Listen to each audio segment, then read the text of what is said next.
The champagne glass caught the light like a weapon, as Richard Harwell raised it above his head, his smile sharp enough to draw blood. 300 guests in silk and diamonds turned to watch their laughter building like a wave about to break. Nathaniel Brennan stood frozen in the spotlight, his maintenance uniform suddenly too tight, too visible, too honest. The mop bucket at his feet might as well have been chains. His daughter Lily pressed herself against the velvet curtain in the wings, her sketchbook clutched to her chest like armor that wouldn't hold. Harwell's voice carried across the Metropolitan Opera House, with the confidence of a man who'd never been told no. "Play something for us, Janitor. Twinkle, twinkle, perhaps?" The laughter hit Nate like a physical thing. He'd spent 7 years learning to be invisible, 7 years perfecting the art of looking through people without them ever looking back. Tonight, under the stage lights that made his calloused hands look exactly like what they were. The hands of a man who cleaned other people's messes, invisibility wasn't an option anymore. Lily took a step forward, her 9-year-old face pale beneath the harsh backstage shadows. Her voice cracked as it reached him. "Dad, we can leave." But Nate couldn't move. Something inside him had finally stopped running. 3 hours earlier, the opera house had been empty except for the ghosts of 1,000 performances and one man who knew how to disappear into the architecture. Nate arrived at 4 in the afternoon, his uniform already showing sweat stains from the subway ride. November in New York meant the trains ran hot and the streets ran cold, and the space between the two was where men like him existed, neither here nor there, just passing through. The Steinway Model D sat center stage like a sleeping deity. Nate's fingers moved across its surface with the kind of reverence that didn't match his uniform, didn't match the story he'd told himself about who he'd become. The piano was from 1967, the year Coltrane died, the year someone had decided this particular arrangement of spruce and maple and steel deserved to sing for decades. Lily settled into her usual corner, the one with the outlet where she could charge her tablet if needed, though she preferred her paper sketchbook. She watched him with eyes that saw too much for someone who should still believe in easy answers. "Why do you touch it like it's alive?" Nate didn't look up from the slow circles his cloth made across the fallboard. The wood beneath responded to pressure the way some people responded to kindness, cautiously as if waiting for the other shoe to drop. "Because it is alive, sweetheart, just sleeping." "That's weird, Dad. Maybe weird people understand weird instruments." She giggled, a sound that still surprised him after all these years. Still reminded him that something good had emerged from the worst night of his life. Rachel had given him Lily in exchange for herself, and some days he still wasn't sure if he'd made a fair trade or committed a crime he'd spent his whole life atoning for. His fingers found the keys without permission, pressing down, silently feeling the weight, the resistance, the perfect calibration of decades. The muscle memory was still there, buried under years of deliberately forgetting, waiting for a moment he'd promised himself would never come. Margaret Finch's heels announced her before her voice did. The event coordinator moved through the opera house like she owned it, which in a way she did for one night anyway. She was the architect of other people's good time. "Could you finish quickly? Ms. Ashford will be arriving soon. Everything needs to look immaculate." Nate straightened, tucking the cloth into his belt. "Yes, ma'am." Margaret's eyes swept past him the way headlights sweep past roadkill, acknowledgement without interest. She paused, her gaze catching on his hands where they rested on the piano's edge. "You've been polishing that piano for 20 minutes. It deserves the attention." Something flickered across her face, quick as a camera flash. Confusion, maybe, or the uncomfortable recognition that uniforms sometimes contained actual human beings with actual thoughts. She adjusted her clipboard, her armor back in place. "Just be quick about it." The click of her heels faded toward the lobby, leaving Nate alone with Lily and the piano and the weight of everything he'd been trying to forget. Lily's pencil scratched against paper, capturing something he couldn't see but would recognize when she showed him. She had her mother's talent for seeing the truth beneath the surface, for drawing out the parts people tried to hide. "Dad." "Yes, sweetheart." Why do people talk to you like that? Nate picked up his bucket, the handle familiar against his palm. 7 years of carrying the same weight, 7 years of finding comfort in the simple arithmetic of manual labor. Clean this, fix that, empty those, repeat until the shift ends and you can go home and pretend tomorrow won't be exactly the same. Like what? Like you're not really there. He knelt down so they were eye to eye so she could see he was taking her seriously. Rachel used to say Lily had a bullshit detector that could pick up lies at 100 paces. The detector was working fine now, waiting for his answer. Some people only see uniforms, Lily. They don't see the person wearing them. But you're a person. I know that. You know that. That's enough. Her pencil paused mid-stroke, her child's logic working through the math of his answer and finding it lacking. But she didn't push. She'd learned early that some questions didn't have good answers, only true ones, and the two weren't always the same. The grand doors at the far end of the hall burst open. The sound ricocheted through the empty space like a gunshot, followed by the cascade of voices that meant the real work was beginning. The Gala team swept in like an invading force, all efficiency and expensive cologne transforming the opera house from sleeping giant to glittering stage. Nate gathered his supplies and stepped back into the shadows where he belonged. Lily followed, her sketchbook tucked under her arm, her footsteps silent as a ghost's. "Stay close," he told her. "I'm always close." "I know. That's what worries me sometimes." Victoria Ashford entered the Metropolitan Opera House exactly 47 minutes before the scheduled start time. She'd built her life on arriving early, on controlling variables before they could control her. The last 15 minutes before any event belonged to chaos, and Victoria didn't do chaos. She stood just inside the entrance, her eyes cataloging the room with the precision of a general surveying a battlefield. The Steinway sat center stage, gleaming under lights that cost more per hour than most people made in a week. Perfect. Diane materialized at her elbow, a clipboard pressed against her chest like a shield. "Ms. Ashford, the seating charts have been adjusted per your request. Mr. Harwell is at table 3. Good. Keep him away from the bar until after the speeches. The Peterson donation confirmed this morning, 400,000. Victoria nodded, already moving toward the stage. Her heels made no sound. She'd spent years learning to walk without announcing herself, learning that the element of surprise was often the difference between winning and losing, between being seen and being understood. She climbed the 3 steps to the stage and approached the piano. Her fingers hovered over the fallboard, not quite touching, not quite ready. How long had it been?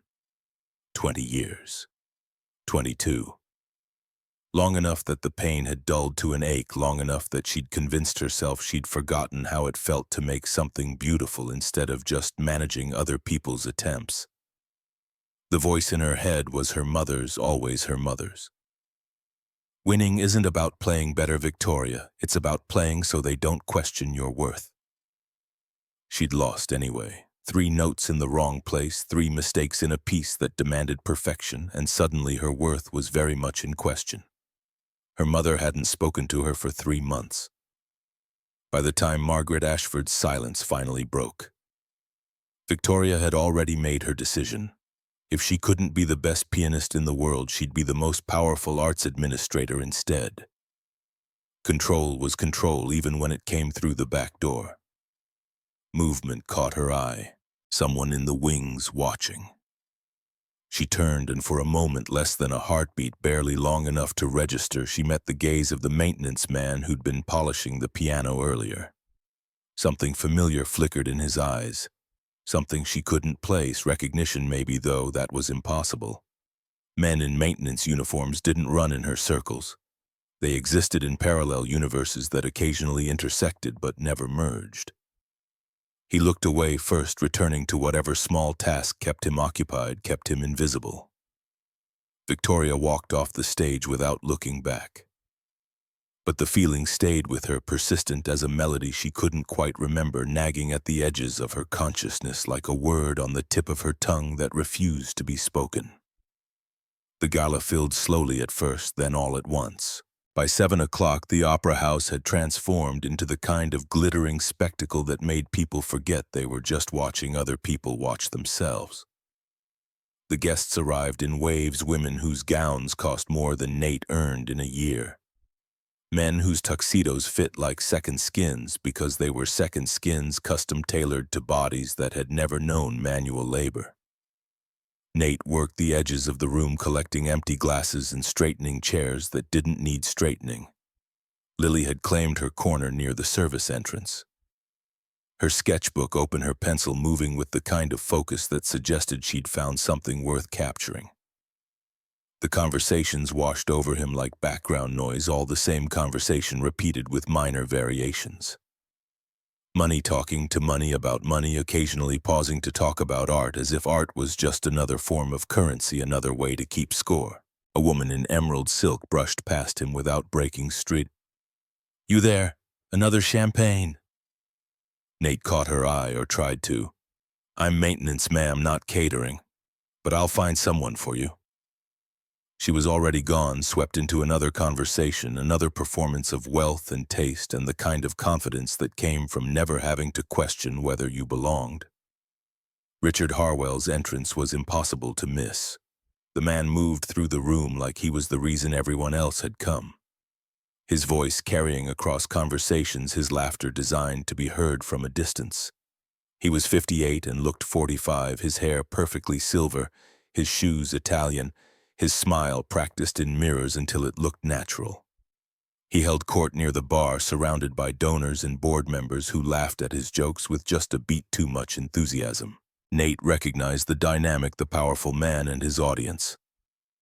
Everyone performing their assigned roles, everyone pretending this was about art instead of access. Harwell's gaze swept the room and caught on Nate adjusting a curtain near the stage. His eyes narrowed, calculating, finding sport where others would have found nothing worth noticing. "Careful there, friend. Wouldn't want to damage anything valuable." The words carried just far enough. A few people turned to look to see what had caught Harwell's attention. Nate's hands stilled on the fabric. 7 years of practice at disappearing, 7 years of learning to let these moments slide past without engagement, without giving them purchase. He nodded once and stepped back into the shadows. But Lily had heard. She gripped her sketchbook tighter, her knuckles white against the black cover. Her eyes found her father's across the room, asking a question he couldn't answer because he didn't know the answer himself. How long do we have to keep pretending? How long do we have to be invisible? How long before being safe and being alive become different things? The speeches began at 8. Victoria Ashford took the stage to thunderous applause, her presence commanding in ways that had nothing to do with volume. She spoke about transformation through art, about music education as a pathway to dignity, about the foundation's commitment to ensuring that beauty wasn't just for those who could afford it. Nate watched from the back of the room near the technical booth where the lighting crew worked their magic. The words were right, perfectly calibrated for this audience, this moment. But something underneath felt hollow, like Victoria was reading from a script she'd memorized so long ago she'd forgotten what it was supposed to mean. The applause when she finished was genuine enough, or as genuine as anything got in rooms like this. The string quartet took over, filling the space with Vivaldi, and the guests returned to their primary occupation of watching each other watch themselves. Intermission came and went. Nate checked the exits, straightened programs that had fallen to the floor existed in the spaces between the guests' awareness. Lily had moved to a new corner, closer to the stage, her sketchbook filling with faces and gestures and the small betrayals people made when they thought no one was paying attention. When the intermission ended, Harwell was still holding court, his champagne glass never quite empty, his audience never quite dispersing. He'd been drinking steadily for 2 hours, the kind of drinking that loosened tongues without quite slurring speech, that made cruelty feel like wit and humiliation feel like entertainment. He noticed Nate lingering near the stage, studying the piano the way someone might study an old photograph of a place they used to live. "Well, well." Harwell's voice cut through the murmur of returning guests. "If it isn't Beethoven with a mop bucket." A few people laughed. More turned to look. The spotlight was shifting, finding new prey, and Nate felt the familiar weight of attention settling on his shoulders like snow that would eventually bury him if he didn't move. He tried to move, started toward the service entrance where Lily waited, where safety waited, where 7 years of careful invisibility could remain unbroken if he just kept walking. Harwell stepped into his path, glass raised, smile sharp. "Hold on now. I'm asking you a question." The room was paying attention now, phones coming out. People sensing blood in the water. Lily stood up from her corner, her sketchbook forgotten, her face pale with a fear Nate recognized because he felt it too. "Tell me, friend." Harwell's voice carried to every corner, practiced in projection and making sure everyone could hear the show. "Do you even know what that instrument is? Or do you just enjoy touching expensive things?" Laughter rippled through the crowd, nervous and eager and hungry for whatever came next. Nate's jaw tightened. His hands curled into fists at his sides, then deliberately uncurled. 7 years of practice at letting these moments pass, at being small enough to slip through the cracks, at surviving instead of living. "It's a Steinway Model D." His voice came out quieter than he intended. "I apologize if I disrupted anything." No, please." Harwell gestured broadly, playing to his audience, now feeding off their attention. "Enlighten us. What makes this particular piano so special to a man who cleans toilets for a living?" The room went still.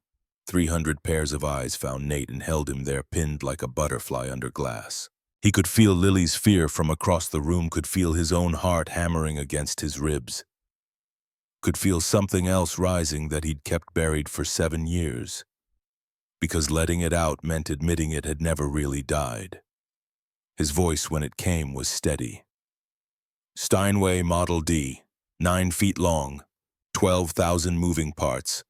The soundboard is Sitka spruce grown slow and high for maximum resonance. The rim is 17 layers of hard rock maple. The keys used to be ivory, now composite polymer." He paused, met Harwell's eyes directly for the first time. "It costs more than your Mercedes, and it remembers more than you ever will." The silence that followed was absolute. Not the polite quiet of an attentive audience, but the shocked stillness of a room holding its collective breath, waiting to see if what just happened had actually happened. Harwell's smile flickered, uncertainty bleeding through the practiced confidence. "Oh, an expert, are we? Then I have a proposal. Play something for us. Twinkle, twinkle, little star, perhaps. Something appropriate to your level." The laughter came back, louder now, meaner. The crowd had caught the scent of humiliation and wanted to see how it would end. Phones were definitely recording now, capturing this moment for whatever viral afterlife awaited, whatever story people would tell themselves about what they'd witnessed. Lily pushed through the edge of the crowd, her voice breaking. "Dad, we can go home. We should go home." But Nate was looking at Victoria Ashford, who had risen from her seat at the VIP table and now stood watching with an expression he couldn't read.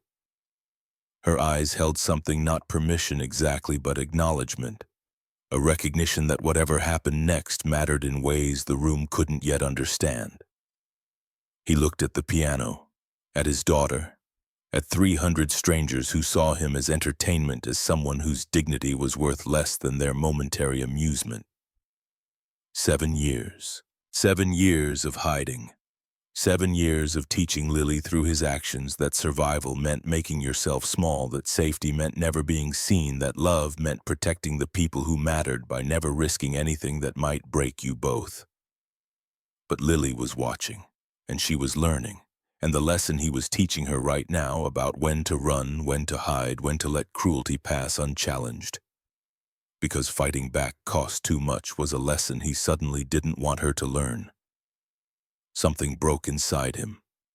Not breaking like destruction, but breaking like a dam, finally giving way like a lock, finally turning like a door opening onto a room he'd boarded shut because what it contained hurt too much to remember. "All right, Mr. Harwell." His voice carried now, steady and clear. "I'll play, but not Twinkle, Twinkle. I'll play something you won't have the capacity to understand." He set down his bucket and cloth, stepped toward the stage. The crowd parted uncertainty, replacing mockery, sensing that the script had changed and no one had told them their new lines. Harwell's laugh was forced now, his performance cracking at the edges. "By all means, entertain us." Nate climbed the 3 steps to the stage. His boots struck the polished wood with sounds that didn't belong, working-class shoes on a surface designed for art. He could feel every eye on him, could feel the weight of expectation and judgment, and the particular cruelty of an audience hoping to watch someone fail. He sat at the piano. The bench was the right height set for someone else, but close enough to his own geometry. His hands hovered over the keys, trembling slightly. 7 years since he'd done this for real. 7 years since he'd trusted himself with beauty. The light above the stage caught his reflection in the piano's surface. 42-years-old face carved by grief and night shifts, eyes that had seen too much and said too little. He looked like exactly what he was, a man who'd given up on being anything more than functional. A man who'd traded dreams for survival and told himself it was a fair exchange. His fingers found the keys. The first note emerged soft and perfect, a single G hanging in the air like a question. A few people in the crowd shifted, uncertain. This wasn't Twinkle, Twinkle. This wasn't a joke. The second note followed, then the third. The melody unfolded like a flower opening to impossible light, like something that had been waiting its entire life for this exact moment.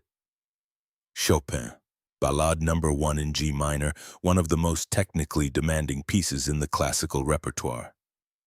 A piece that required not just skill but soul, not just accuracy but the willingness to stand naked in front of strangers and let them see everything you'd ever tried to hide. The murmuring stopped. The phones stayed up, but they were capturing something different now. Not humiliation but revelation, not mockery but the kind of moment that made people remember why they'd ever cared about art in the first place. Nate's hands moved across the keys with certainty that surprised even him. The muscle memory was still there, buried under years of deliberate forgetting, but waiting, always waiting. His fingers remembered what his mind had tried to erase. The piece built slowly, at first gentle phrases spiraling upward like smoke from a candle. Then the tempo shifted and the music transformed into something urgent, desperate. Arpeggios crashed like waves against rocks. Bass notes thundered like distant artillery. In the audience, people stopped pretending to look at their phones. They just looked. A woman in the third row pressed her hand to her chest, feeling her own heartbeat change rhythm. A man who hadn't cried since his father's funeral felt his throat tighten. Victoria Ashford stood frozen at her table, recognition dawning across her face like sunrise. She knew this playing, knew this touch, had heard it before. The memory hit her with physical force. 8 years ago, Carnegie Hall, a Juilliard senior recital that she'd attended on a whim following a recommendation from a professor she trusted. A young man had played that night, played with the kind of talent that appeared once in a generation. The critics had called him transcendent. The New York Philharmonic had offered him a debut. And then he'd vanished. No explanation, no farewell tour, just gone. The music world had mourned the loss the way you mourn someone who died young, full of what-ifs and might-have-beens. Victoria's lips shaped the name before she could stop herself. Nathaniel Brennan. The man on stage, the maintenance worker, the janitor with the mop bucket, was Nathaniel Brennan. The prodigy who disappeared, the genius who walked away. The music reached its central section, a lyrical passage that required not just technical skill, but emotional vulnerability. Nate didn't hold back. He let every wound show, every scar, every moment of darkness he'd survived. The music spoke of loss, of love that didn't get to finish, of a man who'd buried himself alive and was only now clawing his way back to the surface. Somewhere in the piece, Rachel's melody wove itself in the lullaby he'd been composing when she got sick. The song he'd never finished because finishing it meant accepting she was gone.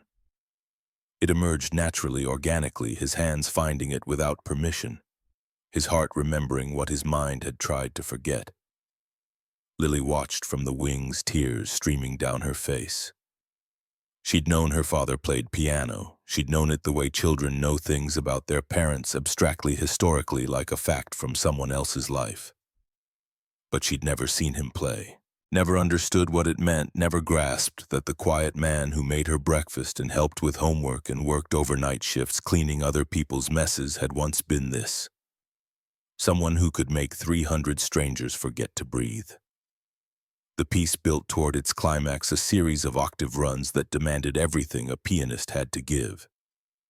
Nate's hands flew across the keys, the notes cascading like a waterfall, relentless and overwhelming. And then, just as suddenly, the storm quieted. The final section began, tender, heartbroken, beautiful in its resignation. The melody that had raged moments before now, whispered like a goodbye said to someone already gone. Nate thought of Rachel, of the life they'd planned together, of their daughter who was learning right now in real time that fathers could be brave, that hiding wasn't the only way to survive, that sometimes the most dangerous thing you could do was let yourself be seen. The final chord rang out. Nate lifted his hands from the keys. Silence. Complete, absolute silence. For 5 seconds, nothing moved. The air itself seemed to hold its breath, unwilling to break whatever spell had just been cast. Then Lily started clapping. Her hands were small, her applause quiet, but the sound shattered the moment like a stone through glass. Victoria Ashford stood up, tears streaming down her face, and began to clap. Hard, unashamed. The foundation director's polish stripped away, leaving only someone who remembered what it felt like to love something more than success. The rest of the room followed. The applause built like a wave, like thunder, like every suppressed emotion in the room finding voice at once. People stood. People wept. People who'd spent the evening performing their wealth and status suddenly remembered that money couldn't buy this, couldn't manufacture this, couldn't fake the feeling of witnessing something true. Nate sat at the piano, his hands shaking, his vision blurred. He didn't bow, didn't smile, just sat there trying to breathe, trying to understand what had just happened. What docker he'd just opened that he'd spent 7 years keeping locked. Lily appeared beside him, climbing onto the stage, crashing into his arms. Her voice was muffled against his chest, breaking with emotion she was too young to name but old enough to feel. Dad. Dad, that was... I know, sweetheart, I know. He held her tight, feeling her small body shake with emotion, feeling his own defenses crumble, feeling the weight of 7 years finally lifting because she was right here, solid and real, and nothing that happened next could take away this moment when he'd finally shown her what brave looked like. The applause continued, thunderous, unrelenting. But Nate barely heard it. He was looking past Lily now to where Richard Harwell stood at the edge of the stage. The critic's face was pale. The practiced smile had vanished. What remained was raw fear, shame, confusion. The expression of a man whose worldview had just cracked, who'd built his life on the certainty of his own judgment and just discovered that certainty was an illusion. Their eyes met. Harwell looked away first. He turned and walked toward the exit, his shoulders hunched, his confidence stripped away. The crowd let him pass without comment, without acknowledgement, already forgetting he'd ever been the center of attention. Victoria approached the stage slowly, like someone afraid sudden movement might break the spell. She stopped at the base of the stairs, looking up at Nate with an expression that held recognition and grief and something like hope. "Where did you train?" Nate stood Lily's hand in his, the two of them a unit that couldn't be broken by attention or judgment or the weight of strangers' expectations. "Juilliard, a long time ago. Why did you stop?" He looked at Lily, at this miracle who'd cost him everything and given him everything in return. "Because the music was connected to someone I lost, and for a while playing felt like betrayal." Victoria nodded slowly, understanding passing between them without words. Recognition that they'd both loved something enough to walk away from it, both found safety in running from the things that hurt most. "I saw you perform," she said quietly. "December 2016, Carnegie Hall. Your senior recital. You were going to debut with the Philharmonic. My wife got sick. Nothing else mattered after that. The words hung in the air between them, simple and devastating. A life distilled to a single sentence, all the complexity and pain and impossible choices reduced to 9 words that didn't begin to capture what he'd lost and found and lost again. Victoria seemed to make a decision. She pulled a business card from her clutch, climbed 2 steps, and handed it to him. "Don't disappear, not yet. Come to my office Monday, 10 a.m. We need to talk." Nate took the card, the expensive paper foreign in his calloused hand. "I have a shift. Take the morning off. I'll make sure it's covered." She held his gaze a moment longer, then turned and walked back to the crowd that was already surrounding her, board members and donors and people who suddenly had questions about this janitor. This prodigy, this man who'd just reminded them that talent didn't care about uniforms or paychecks or the stories people told themselves about who deserved to be seen. Nate and Lily made their way off the stage through the service entrance into the familiar territory of back hallways and supply closets and the infrastructure that kept beautiful things running. The sounds of the gala faded behind them. Voices raised in excited conversation, the string quartet starting up again.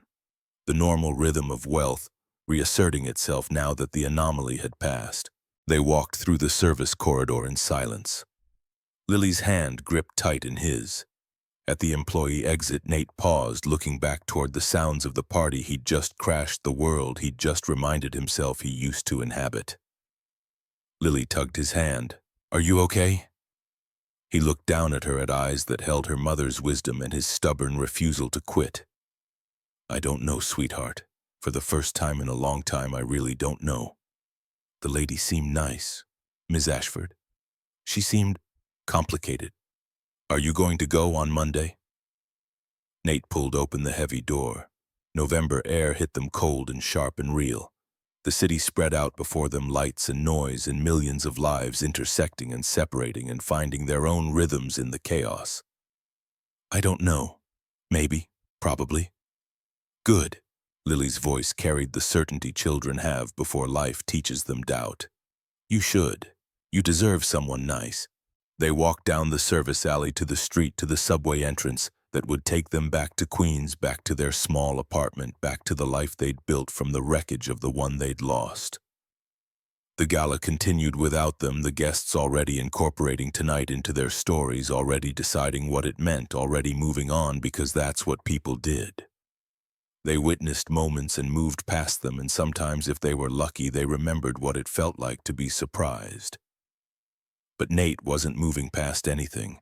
He could still feel the keys under his fingers, could still hear the melody that had poured out of him like blood from a reopened wound, could still see Lily's face as she watched him finally completely be himself.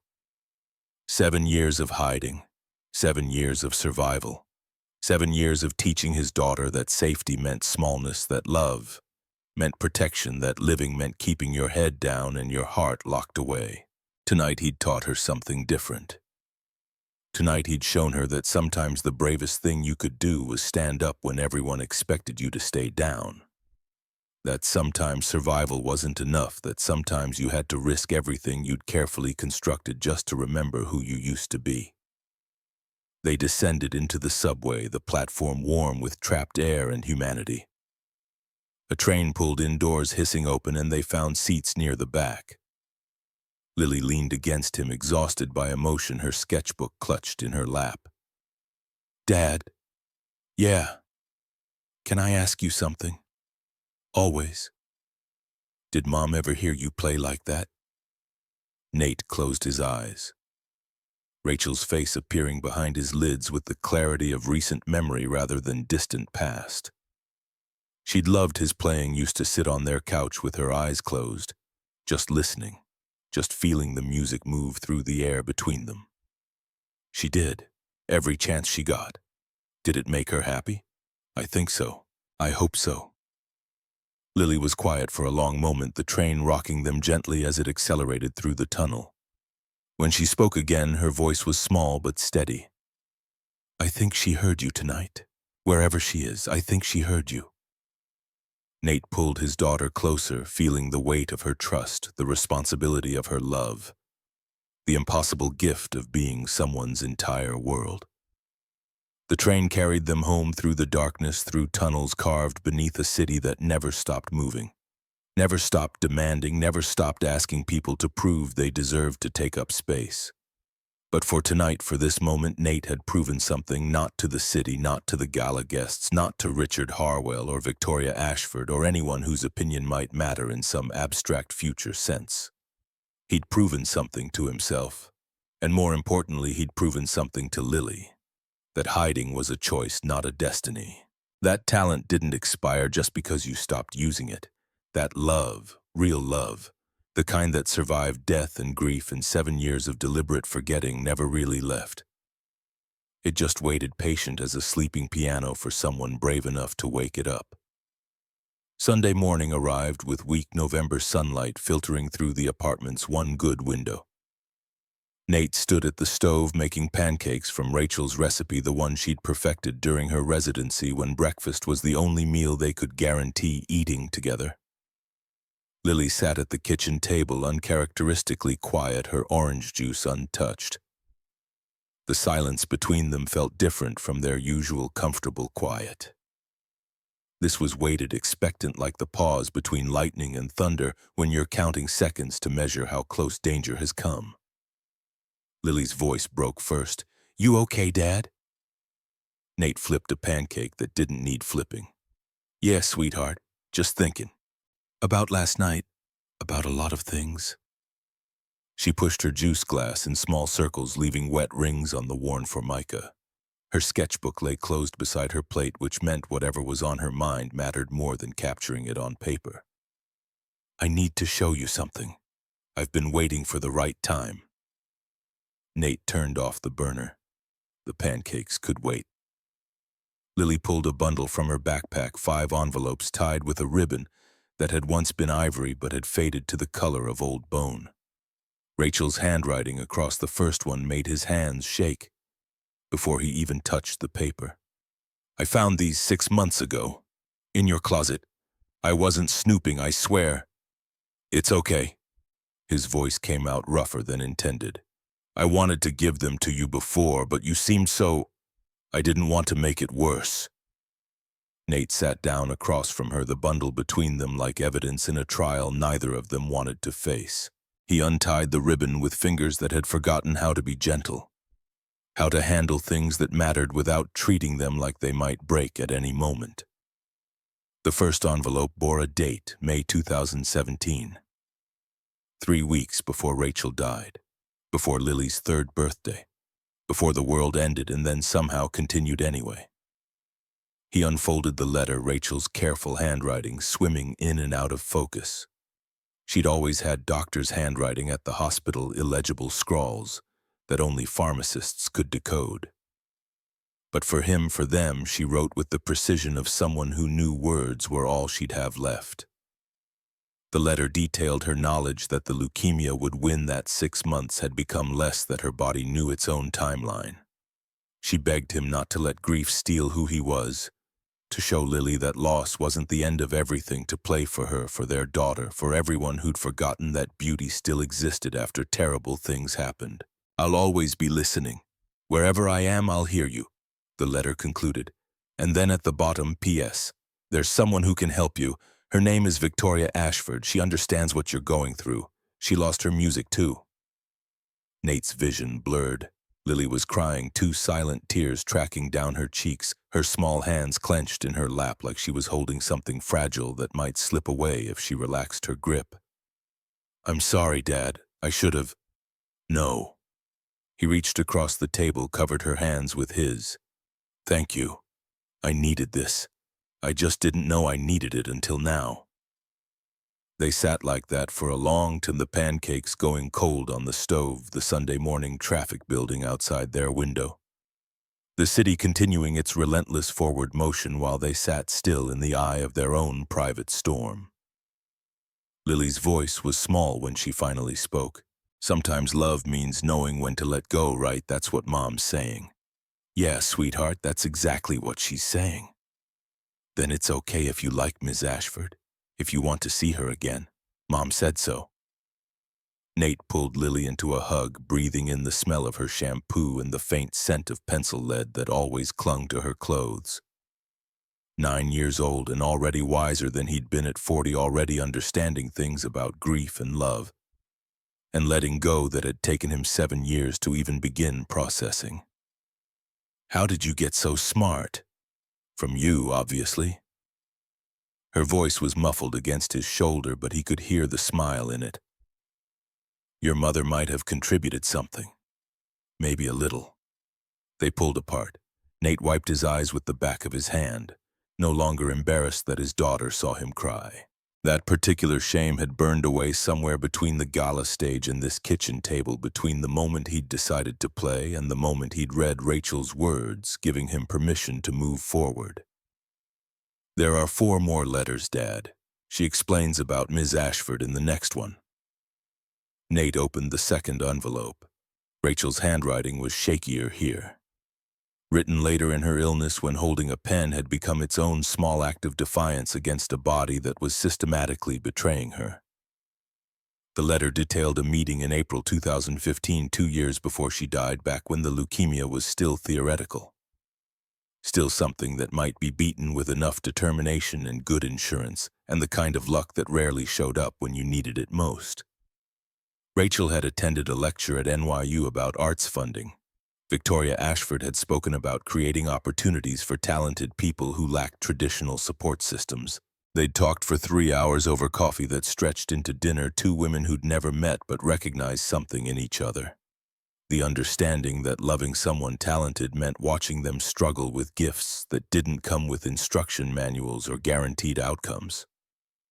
Rachel had told Victoria about Nate, about his playing his Juilliard scholarship, his upcoming Philharmonic debut, about how he deserved more opportunities but was too proud to ask for help, too stubborn to admit that talent alone wasn't enough in a world that ran on connections and money, and knowing the right people at the right time.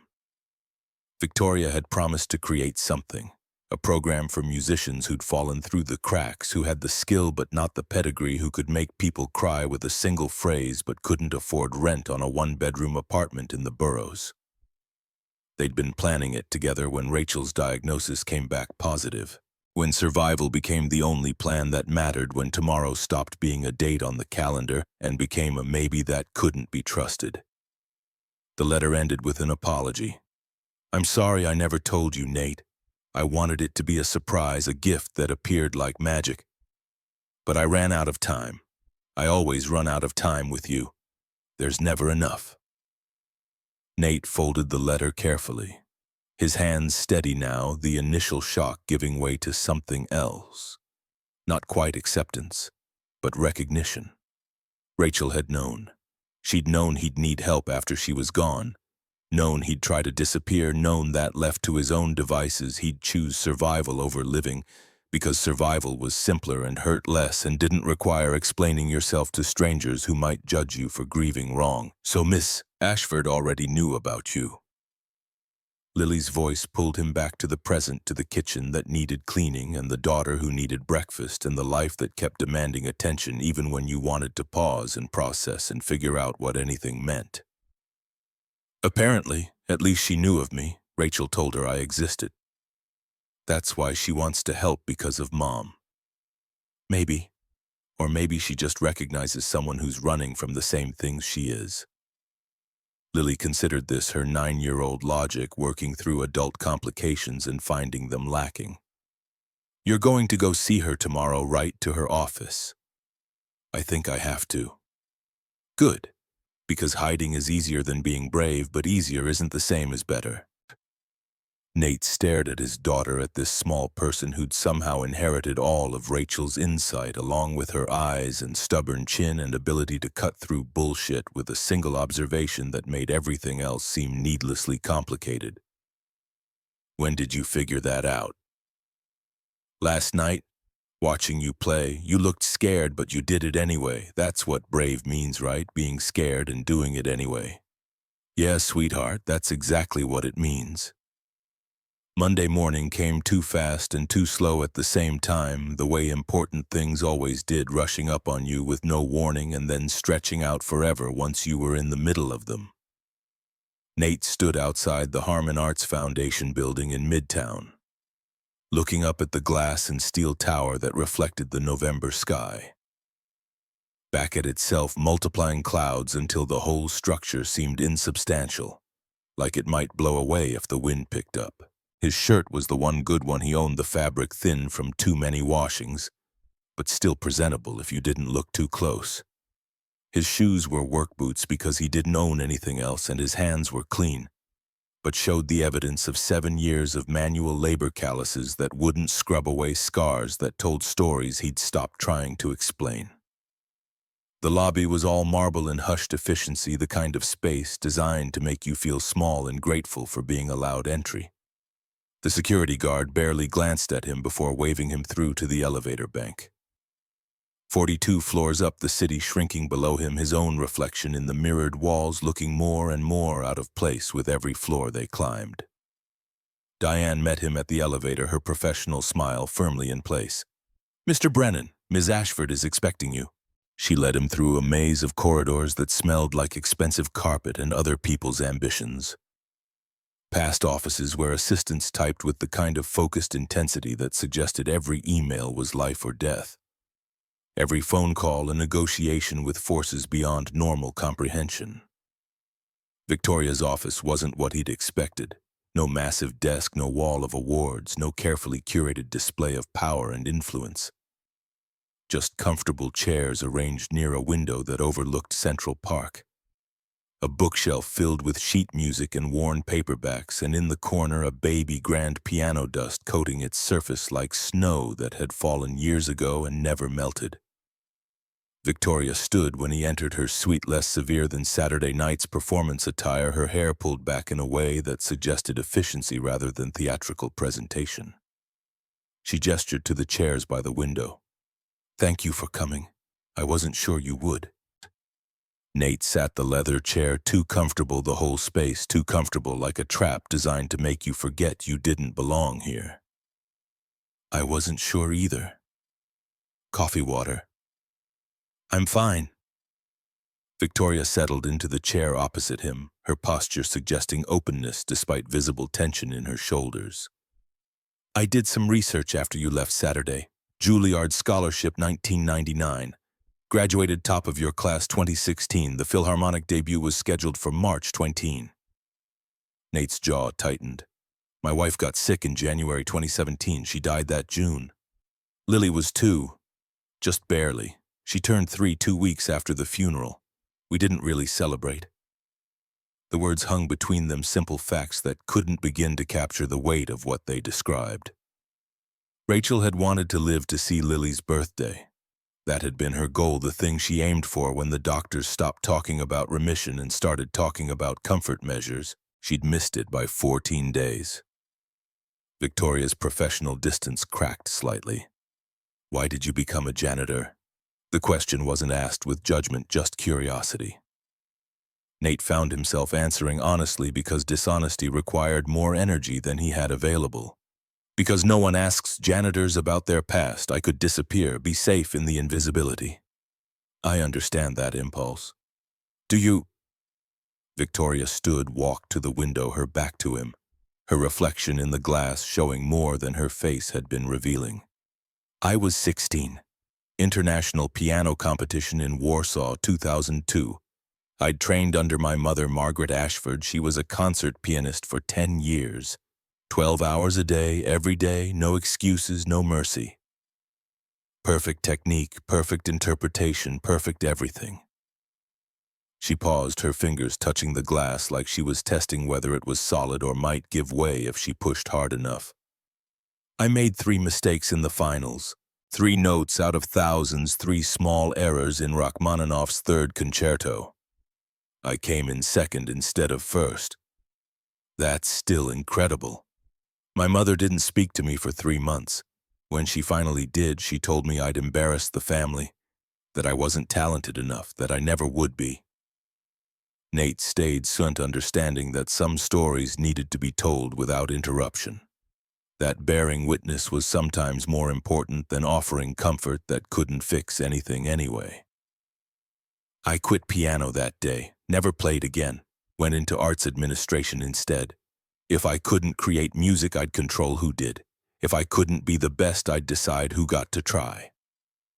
She turned to face him, her boardroom veneer completely gone now, leaving someone younger and more vulnerable than the woman who'd commanded the stage Saturday night. I convinced myself that managing music was safer than making it. That distance was the same as protection. I was wrong, but I didn't figure that out until it was too late to go back.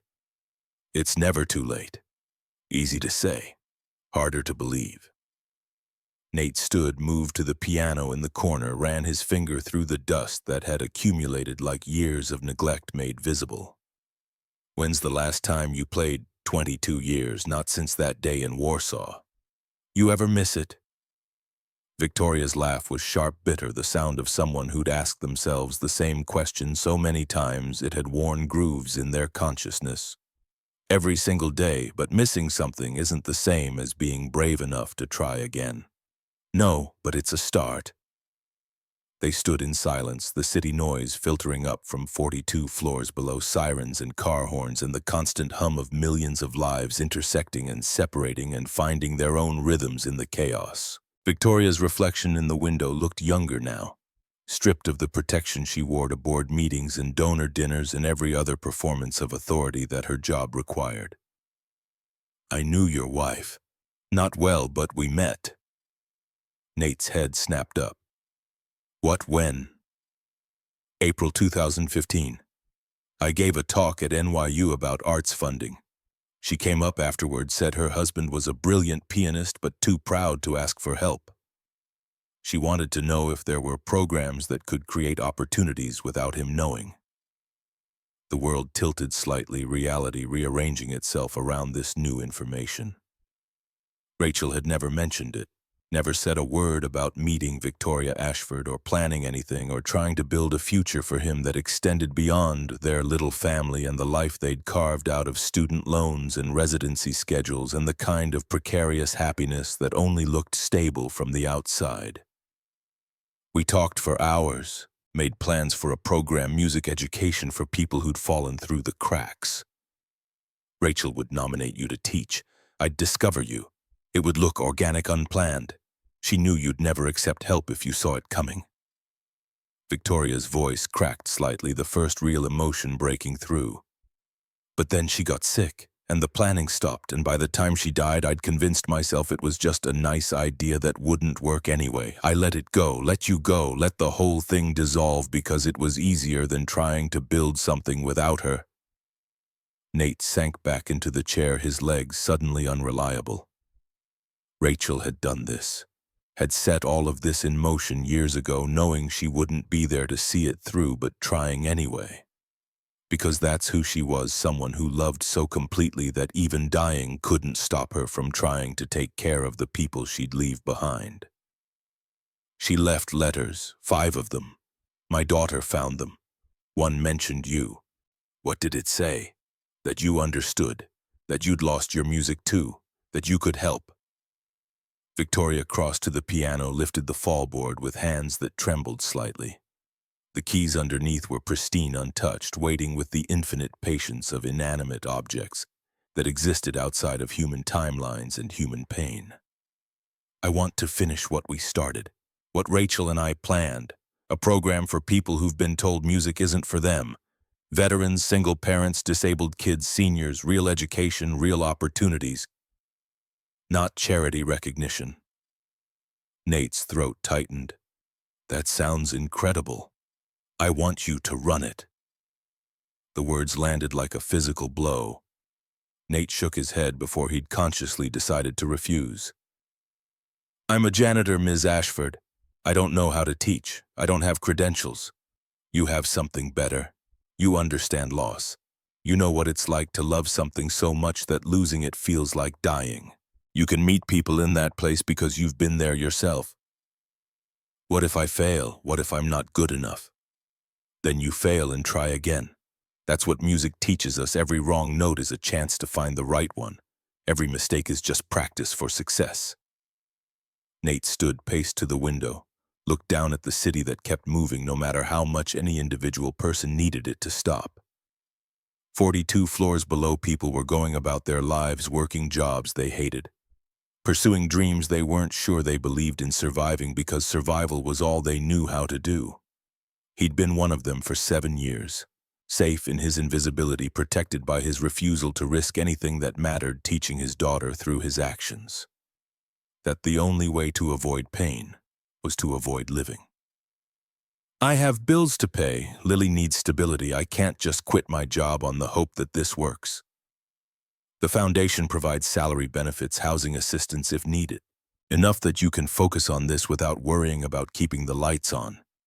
You've thought this through. I've been thinking about it for 9 years, since the day Rachel walked into my office and made me promise to help you if you ever needed it.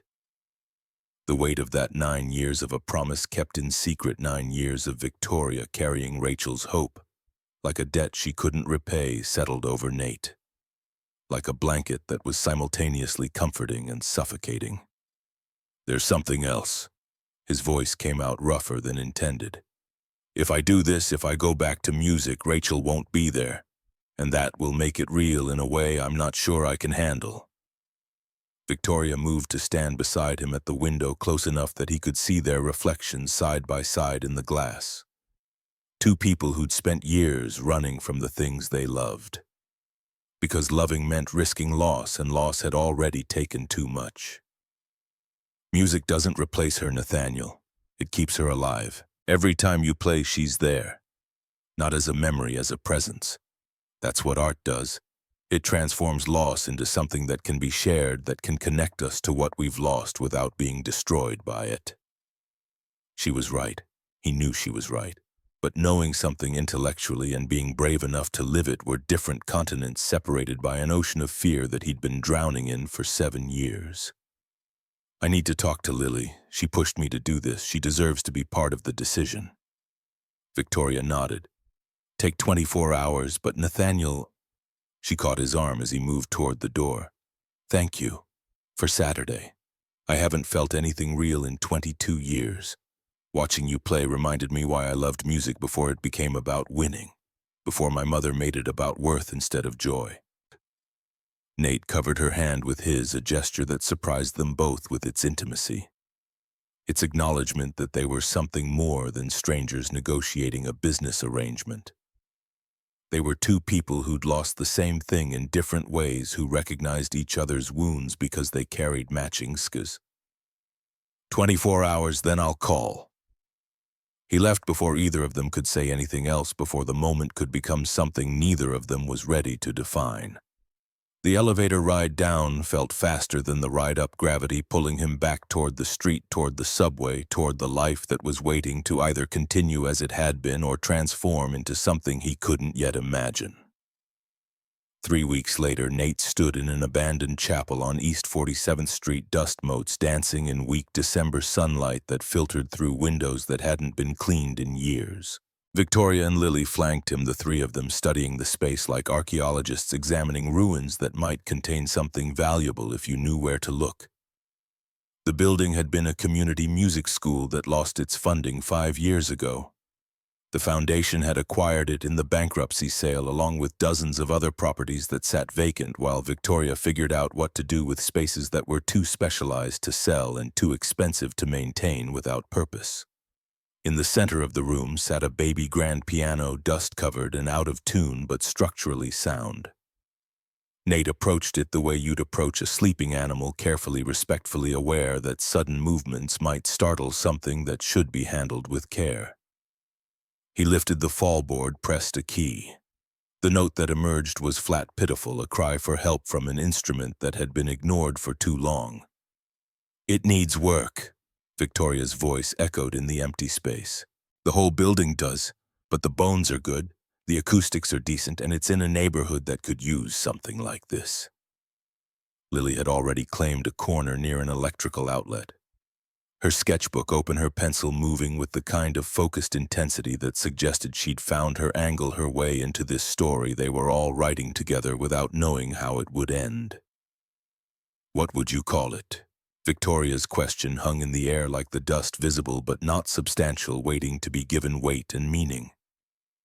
Nate ran his fingers along the piano's edge, feeling the grain of the wood beneath accumulated neglect. I don't know. Something that captures what we're trying to do. Not just music connection, healing. The space between the notes where the real work happens. The listening room? Lily's voice carried across the empty chapel with absolute certainty. Victoria and Nate turned to look at her. She didn't glance up from her sketching. Didn't acknowledge that she'd just named something that didn't yet exist, but somehow felt inevitable now that she'd spoken it into being. The listening room. Victoria tested the words, rolling them around like she was tasting something new. Dad doesn't just play, he listens. To the music, to people, to the things no one else hears. That's what makes him good. So that's what this place should be about, listening. Nate crossed to his daughter, knelt beside her, looked at the sketch she was creating. She'd drawn the three of them standing in the empty chapel, but in her version the space wasn't empty. People filled the corners, crowded around the piano, leaned against walls that were clean and cared for. Music notes floated above their heads like thought bubbles, like prayers, like all the things people wanted to say but didn't have words for. You're brilliant, you know that. Obviously, I get it from both of you. Victoria laughed, a real laugh, unguarded and genuine. I like this kid. Everyone does. She makes it easy. Over the next 4 weeks, the chapel transformed. Volunteers appeared, some from the foundation's donor list, others from the neighborhood, people who saw potential in abandoned spaces and wanted to be part of something that mattered more than their regular jobs and regular lives. Nate worked 16-hour days alongside electricians and painters and the piano technician who spent 3 days coaxing the baby grand back to life. Victoria showed up most evenings, still in her business suits but willing to hold a paintbrush to carry supplies to exist outside the polished perfection of her foundation office. One night in late December, they found themselves alone in the chapel after everyone else had gone home. The walls were freshly painted, the floors refinished, the piano tuned and waiting. Victoria stood at the instrument, her fingers hovering over the keys without touching them. Her whole body tense with the kind of fear that came from wanting something so badly that the possibility of failure felt like death. Play something. Nate's voice was gentle, not quite a command, but more than a suggestion. I can't. Yes, you can. No one's here but me, and I've already seen you at your worst. You watched me have a nervous breakdown on stage in front of 300 people. We're past the point of being embarrassed with each other. Victoria's hands were shaking. She sat down on the bench, her posture perfect despite the trembling muscle memory kicking in from decades of practice that her conscious mind had tried to forget, but her body had preserved like a time capsule buried underground. What should I play? What did you love before your mother made it about competition? Before everything else, what made you fall in love with music in the first place? Chopin, nocturnes. My grandmother used to play them before bed. Play one now. Don't think about technique, just remember her. Victoria placed her fingers on the keys. The first notes of the nocturne in E-flat major emerged hesitant, awkward, like someone speaking a language they'd once been fluent in but hadn't used in years. But as the piece progressed, something shifted. The muscle memory kicked in fully, the melody smoothing out her breathing, deepening her whole body, relaxing into the music the way you relax into warm water after being cold for too long. By the time she reached the final measures, tears were streaming down her face. She didn't wipe them away, just let them fall, let herself feel everything she'd been holding back for 22 years, the grief of losing something she loved. The anger at her mother for making love conditional. The exhaustion of pretending that success was the same as fulfillment.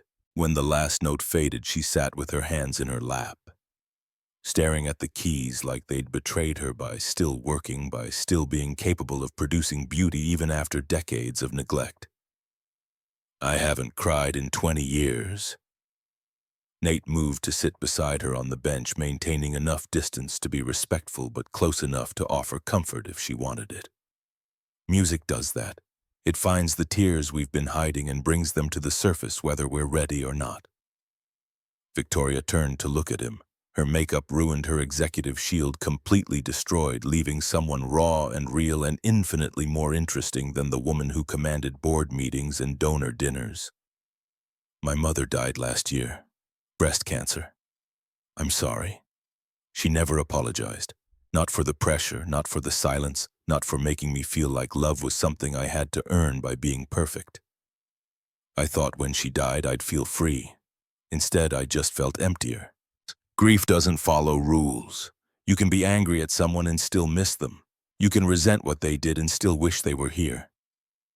Victoria's hands found the keys again, playing soft chords that weren't part of any particular piece. Just sounds that felt right in the moment, notes that filled the space between words when words weren't sufficient.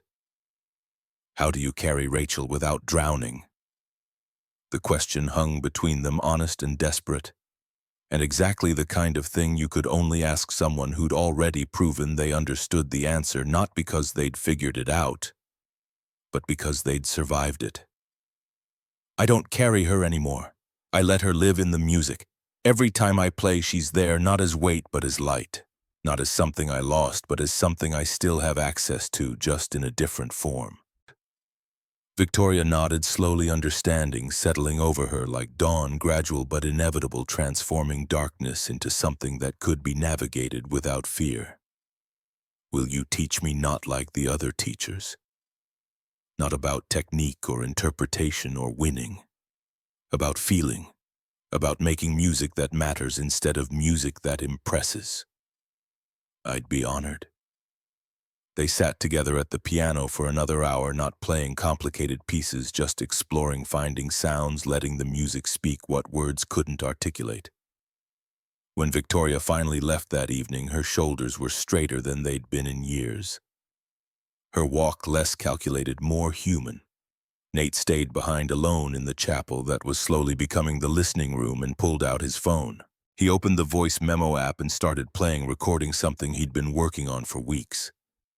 The lullaby he'd started composing when Rachel was pregnant.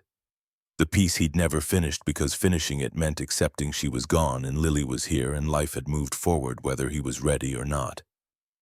His fingers found the melody, Rachel's voice, humming it in his memory, and slowly, carefully, he began to add new phrases, new harmonies, new resolution. The piece that had been about loss transformed into something about hope. About the daughter who'd pushed him to be brave, about the second chance that only appeared when you stopped running from the first loss. He played until his hands ached, until the melody felt complete, until he could hear Rachel's approval in the silence that followed the final chord. Then he saved the recording, titled it Lily's Light, and went home to the small apartment where his daughter slept, dreaming of pianos and listening rooms and a father who'd finally stopped hiding. The listening room opened in early January 2025, 3 months after the gala that had cracked Nate's careful invisibility wide open. The first students arrived on a Tuesday morning when the city was still shaking off holiday excess, and nobody quite believed the new year would be different from the old one. Warren Mitchell came first, his wife Sarah holding his arm, not because he couldn't walk, but because they'd been holding each other up for 47 years and weren't about to stop now. Warren was 67, white-haired, his hands trembling from nerve damage acquired in Iraq during the Gulf War back in 1991, when he'd been young enough to think war was about glory instead of survival. Haven't touched a piano since before I shipped out. 89 was the last time. My mother taught me when I was a kid. His voice carried the particular resignation of someone who'd tried to make peace with loss and mostly succeeded, but still felt the absence in quiet moments when defenses were down. Nate guided Warren to the piano, noting how the older man's hands shook steadily, rhythmically, like a metronome set to the wrong tempo. Let's see what they can do now instead of focusing on what they can't. Kate Sullivan arrived next with 4 children in tow, their ages ranging from 3 to 11, all of them loud in the way kids were when they hadn't learned yet that taking up space required permission. Kate was 34, red-haired, freckled, exhausted in the specific way single mothers were exhausted, bone-deep tired, that no amount of sleep could fix because the problem wasn't rest. It was the relentless weight of being entirely responsible for 4 other humans who depended on you for everything. I can't pay. I don't even have a piano at home. Her voice carried shame and defiance in equal measure, daring Nate to judge her, expecting rejection, because that's what the world had taught her to expect. These lessons are free, always, and we'll find you a keyboard. That's what we do here. Kate's eyes filled with tears. She blinked away furiously because crying in front of your kids meant showing weakness, and weakness meant they'd worry, and they already worried too much. Why would you do this? Because someone did it for me once. It saved my life. Benjamin Whitmore came third, 17 years old. His eyes never quite meeting anyone else's. His mother's hand on his shoulder, more for her comfort than his. Ben was on the autism spectrum, his neurological wiring making the world too loud, too bright, too much. Except when it came to music, which organized chaos into patterns he could finally understand. His mother explained about the sounds he heard everywhere, the subway's rhythm rain on pavement, electrical wires humming their 60 hertz song. Ben had never had formal training, just this gift of perfect pitch combined with the kind of pattern recognition that made mathematicians jealous. That piano's 37 cents flat on the G above middle C. Nate stopped mid-sentence, walked to the piano, played the note Ben had identified. He was right. Exactly right. How did you know that? I just hear it. Eleanor Morrison arrived last, her daughter holding her hand with the careful grip people used when handling something fragile that might break at any moment. Ellie was 73, white-haired, her eyes carrying the particular confusion of early-stage Alzheimer's, when the world kept slipping out of focus no matter how hard you tried to hold on. Her daughter Jennifer explained between tears that Ellie had been a piano teacher for 40 years. That she couldn't remember Jennifer's name most days, but could still play Gershwin note perfect when her fingers found the keys, that music lived in a different part of the brain. More resilient, more protected from the disease that was systematically erasing everything else. Where am I? Ellie's voice was small, frightened, the voice of someone who'd gotten lost on their way to somewhere familiar and couldn't find the landmarks that used to guide them home. Nate took her hand gently. You're at the listening room, Mrs. Morrison. Would you like to play something?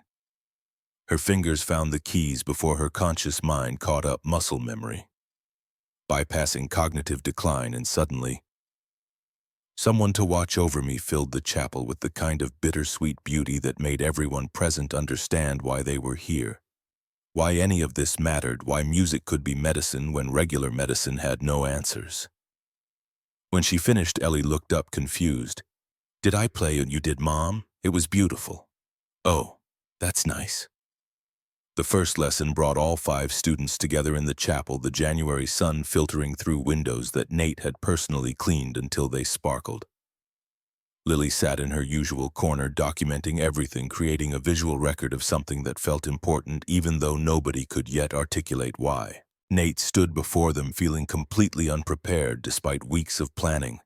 Despite Victoria's confidence, despite Rachel's letters telling him this was what he was meant to do. Teaching meant making yourself vulnerable in ways that playing didn't, meant admitting you didn't have all the answers, meant meeting people in their pain and hoping you could help them find their way out without getting lost yourself. I'm not going to teach technique first. We'll get there eventually, but that's not where we start. First, I need you to understand listening. Warren raised his trembling hand. What if we can't? What if there's too much noise in our heads? Then we start with the noise, we play it, we give it voice. Eventually the noise becomes music. That's not failure, that's the process. Kate's youngest started crying, hungry or tired or just overwhelmed by new surroundings. Kate moved to quiet him, embarrassment coloring her cheeks, but Nate shook his head. He's okay. This is what real life sounds like. Music doesn't happen in silence. It happens in the middle of everything else, competing for attention, demanding to be heard anyway. He moved to the piano, sat down, gestured for them to gather around. I'm going to ask each of you to play one note, just one. The note that feels most like you right now in this moment. Don't think about it being right or wrong. Just feel what your hands want to do and let them do it. Warren went first, his trembling hands finding a deep bass note that resonated through the chapel like distant thunder, like the echo of explosions he'd heard decades ago that never quite stopped reverberating. Kate played middle C, simple and direct and honest in a way that matched her pragmatic approach to survival. Ben pressed a complex chord that shouldn't have worked but somehow did his perfect pitch and pattern recognition, finding harmonies that existed outside traditional music theory. Ellie played a high melody note, distant but clear, like a voice calling from somewhere far away that you could still hear if you listened carefully enough. That's your voice. Everything else builds from there. Every piece of music ever written started with someone finding their voice and then having the courage to share it. They worked for 2 hours playing single notes that gradually became phrases, phrases that gradually became melodies. Melodies that gradually became something that almost resembled music, but was really something more fundamental. Human beings learning to express what words couldn't capture, what regular conversation couldn't contain, what daily life systematically suppressed in favor of productivity and efficiency, and all the other ways society convinced people that survival was the same as living.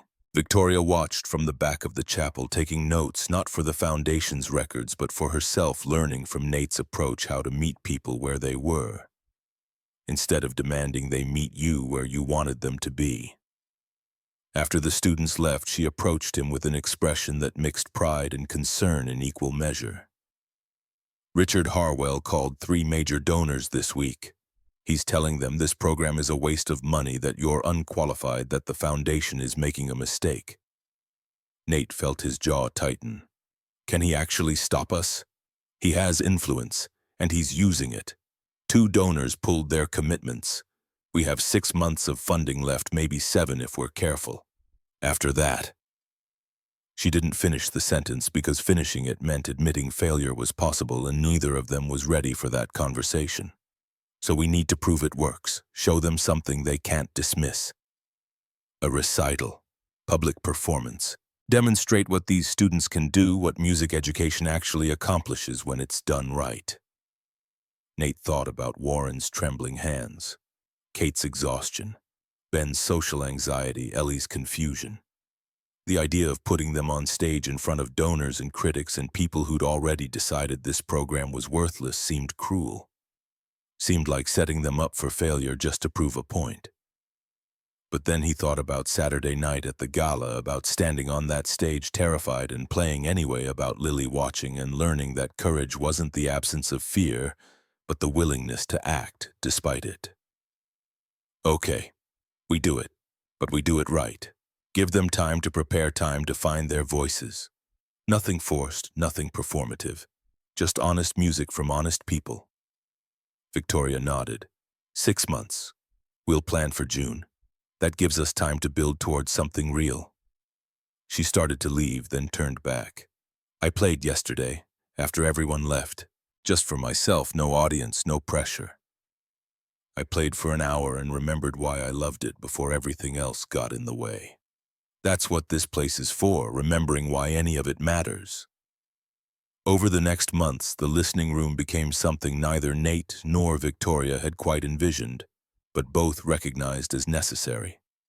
Warren came 3 times a week, his wife Sarah bringing him, staying to watch, wiping away tears when Warren played pieces that captured memories he couldn't articulate any other way.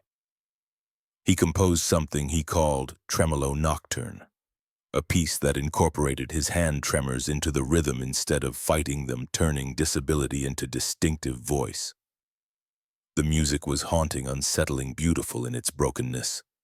And when he played it for Nate, both of them understood they'd discovered something important about how art could transform limitation into innovation. Kate found a used keyboard on Craigslist for $50. Nate helped her set it up in the corner of her studio apartment where it bothered nobody except possibly her downstairs neighbor, who never complained because the music that drifted through the floor was too genuine to criticize. She practiced after her kids went to bed, 30 minutes stolen from sleep she desperately needed. learning simplified versions of pieces she'd never imagined she'd be capable of playing. Her 11-year-old daughter started asking questions about taking lessons herself, about whether she could learn too, about whether dreams were allowed when you grew up poor in a city that charged rent for everything, including hope. Ben composed an original piece called Subway Symphony that captured the rhythms and patterns of the New York underground in ways that made transit workers cry when they heard it, that made commuters stop mid-rush and actually listen to the sounds they'd been blocking out for years as mere noise. A professor from NYU heard about it through Victoria's network and showed up unannounced, listened to Ben play and offered a full scholarship on the spot. Ben's mother cried for 20 minutes while Ben sat confused, not understanding why this mattered so much, but recognizing that something significant had shifted in the trajectory of his life.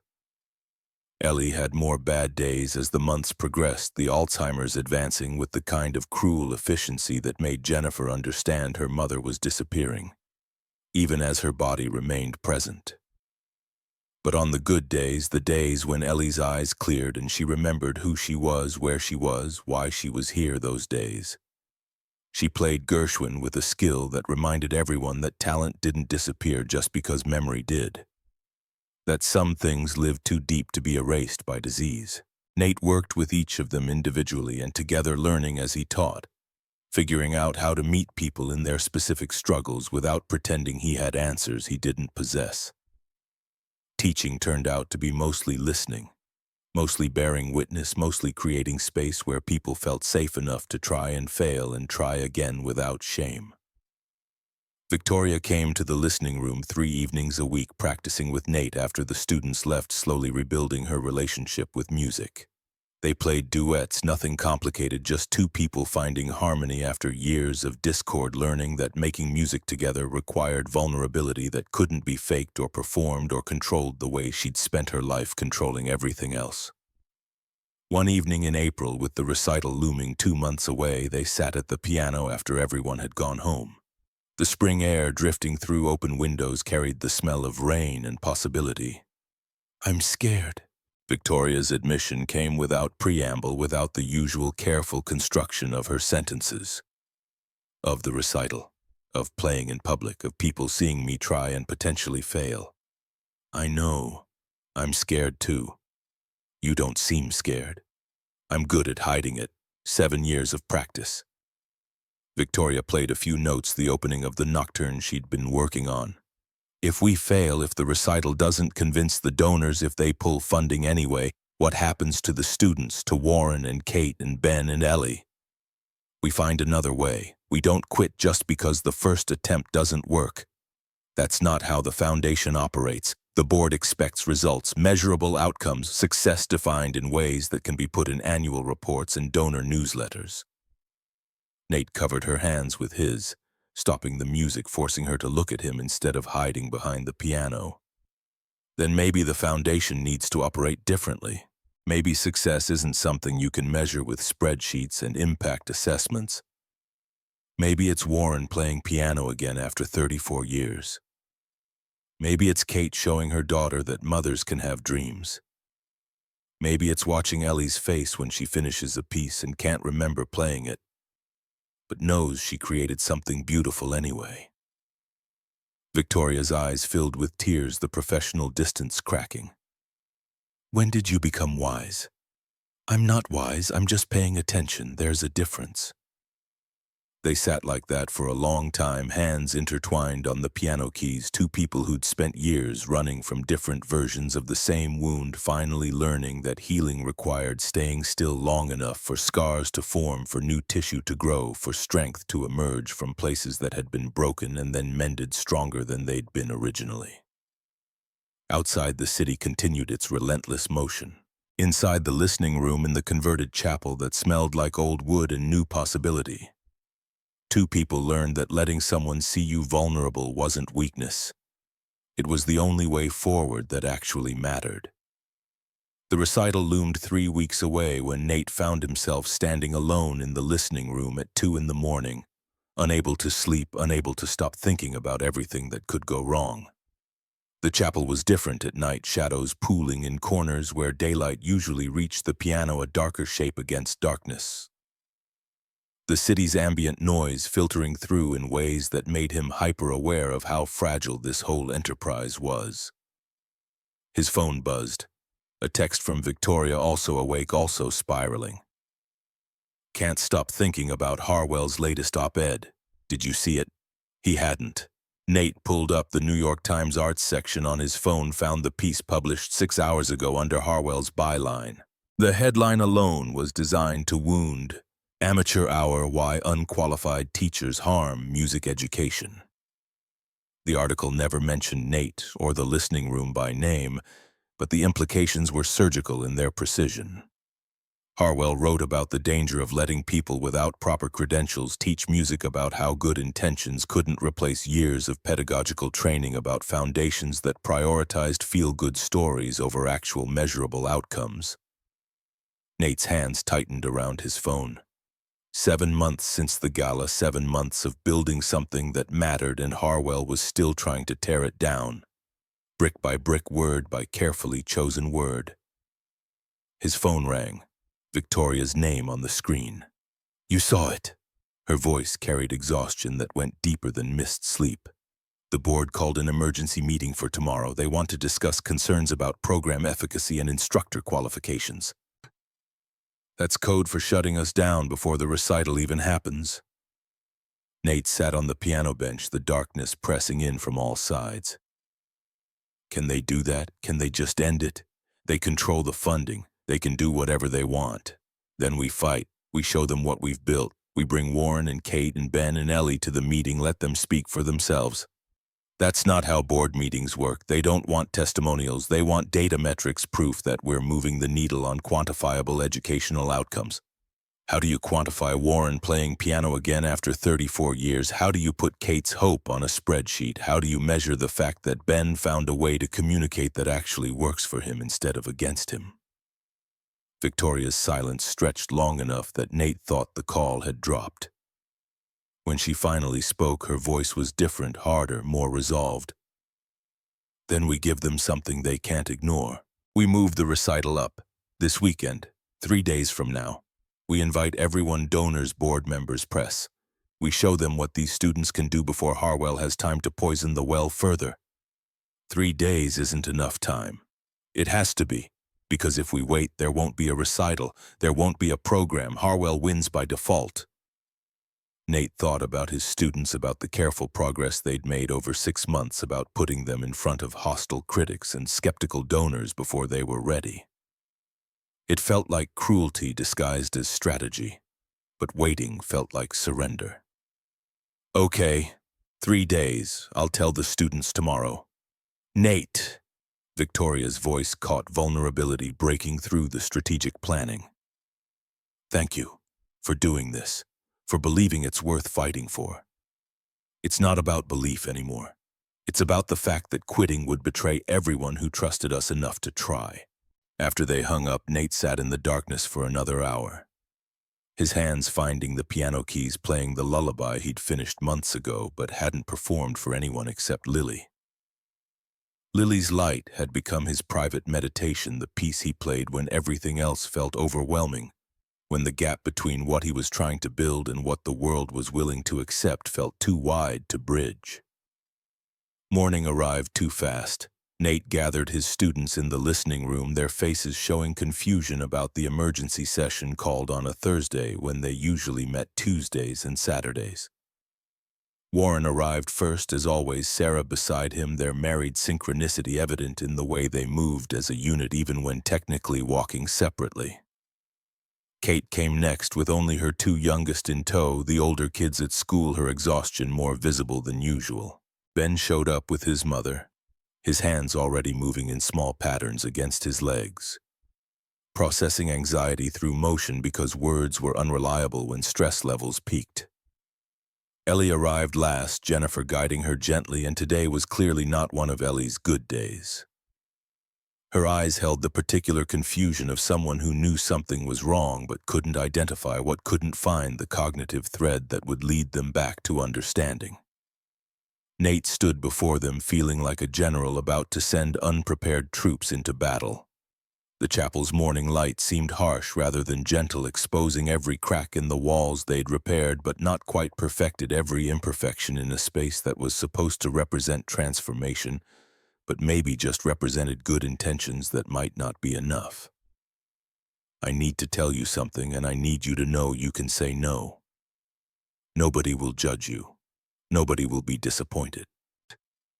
He explained about Harwell's article about the board meeting, about Victoria's strategic decision to move the recital up by 2 months. As he spoke, he watched their faces process the information at different speeds. Warren's jaw tightening with old military recognition that sometimes you fought when the timing was wrong because waiting meant losing by default, Kate's eyes filling with tears. She blinked away because crying meant weakness, and she'd spent her whole life not being allowed weakness. Ben staring at his hands like they held answers his voice couldn't articulate. We'll be performing for donors who want us to fail. For critics who've already written their reviews in their heads, for people who think music education is only valuable if it produces professional musicians, instead of just helping people remember why being alive matters. Warren spoke first, his voice carrying the particular weight of someone who'd survived worse, and knew the difference between actual danger and merely uncomfortable stakes. When do we perform? Is Saturday night, 3 days from now. Then we perform Saturday night. Kate's voice was smaller, uncertain. What if we mess up? What if I forget the notes, or my kids make noise, or I embarrass everyone by not being good enough? Nate crossed to her, knelt so they were eye level, the posture he'd learned from being Lily's father, from understanding that sometimes you had to make yourself smaller so someone else could feel bigger. You won't embarrass anyone. You're going to show your kids that mothers can be brave. That's worth more than perfect technique. But the donors don't care about them. Care about your children watching you do something hard because it matters to you. That's the lesson they'll remember long after this recital becomes just another story we tell about the time we took a risk. Ben's hands stilled. His mother started to speak for him to explain his anxiety, but Ben's voice cut through before she could finish. I'll play. My piece. The subway one. 3 words that cost him visible effort. 3 words that meant more because of how rarely he used them. Nate nodded, respecting the courage it took for Ben to commit when verbal communication was already a daily battle against neurological wiring that made words feel like swimming upstream. Ellie's voice emerged, confused but present. Are we performing? I used to perform. I taught students who performed. Jennifer's hand tightened on her mother's shoulder. Mom, we don't have to. I want to, I think. Do I want to? The question hung in the air, heartbreaking in its honesty, devastating in its acknowledgement that Ellie couldn't trust her own desires anymore, couldn't be certain whether what she felt was real or just neural static from a brain systematically erasing its own history. We'll decide on Saturday, Nate said gently. If you feel up to it, you play. If not, that's okay too. Nobody expects more than you can give. Victoria arrived then, slightly out of breath, her professional armor showing cracks that suggested the board meeting had been exactly as brutal as anticipated. She pulled Nate aside while the students began their warm-up exercises, their hands finding the familiar comfort of piano keys while their minds processed impossible timelines. The board gave us one chance. Saturday's recital determines everything. If the donors are convinced, we get full funding for 3 years and expansion to other cities. If not, they shut us down immediately. No grace period, no second chances. Nate felt his stomach drop. That's not a fair assessment. 6 months isn't long enough to... I know. But Harwell has convinced them that we're wasting foundation resources on a vanity project that can't produce measurable results. They're looking for an excuse to cut losses. Victoria's voice cracked slightly, her careful control slipping. I told them this program matters, that it's changing lives in ways that can't be quantified. They asked me to provide data proving that claim. I couldn't. Because some things matter without being measurable. Try telling that to a board of directors whose primary concern is fiduciary responsibility and reputation management. Nate looked at his students. Warren's trembling hands finding melodies that shouldn't work. But did Kate's determination fighting through exhaustion, Ben's fingers creating patterns that revealed the mathematical beauty hidden in everyday chaos. Ellie's moments of clarity when muscle memory bypassed cognitive decline and let her be herself again, even if just for 3 minutes. Then we show them something they can't dismiss. We perform so honestly, so genuinely that measurement becomes irrelevant. We remind them that music exists to connect people to what it means to be human, not to generate revenue streams. Victoria's expression softened, some of her tension releasing. I'm going to perform too, at the recital. I'll play the nocturne I've been working on. Nate's surprise must have shown because Victoria laughed, brittle and self-aware. If we're going down, we go down honestly, and playing in public terrifies me more than any board meeting ever could. But watching you and the students be brave makes me feel ashamed of my own cowardice. That's not cowardice, that's survival. Maybe, but I'm tired of surviving when I could be living. The next 3 days blurred into intensive rehearsals punctuated by panic and breakthrough in equal measure.